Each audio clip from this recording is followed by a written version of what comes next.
Rawalpindi test में England के बल्लेबाजों ने पहले रन्स के पहाड़ खड़े किए।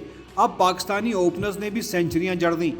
इंग्लिश और पाकिस्तानी बैटर्स की पुरएतमाद बैटिंग ने एक बार फिर पिंडी क्रिकेट स्टेडियम की पिच पर सवालात खड़े कर दिए हैं। जहां सोशल मीडिया पर तनकीद की जा रही है, वहीं सियासतदान भी अपना हिस्सा डाल रहे हैं। तहरीक इंसाफ के रहनुमा फवाद चौधरी ने एक तीर से दो शिकार किए और कहा कि रावलपिंडी टेस्ट की विकेट पीडीएम की हुकूमत से भी ज्यादा मुर्दा, बेजान और बेवकूफ़ है। अपने ट्वीट में उन्होंने कहा कि विकेट बनाने वालों ने भी मौजूदा सेटअप बनाने वालों की तरह बिल्कुल नहीं सोचा कि आवाम क्या सोचेगी। उम्मीद है पिच बनाने वाले अगले मैच में ऐसी पिच बनाएंगे कि फैसला मेरिट पर हो। इंग्लैंड के साबिक कप्तान माइकल वॉन ने भी क्रिकेट के बर्ताव पर हैरानी का इजहार किया, लेकिन माइकल वॉन ने इंग्लिश बैटर्स की ऐसी विकेट पर सेंचुरीज की दिल खोलकर तारीफें की थी। एक ट्विटर यूजर ने कहा कि क्रिकेट टेस्ट का जन्म मेलबर्न में हुआ और रावलपिंडी की विकेट पर इंतकाल हो गया।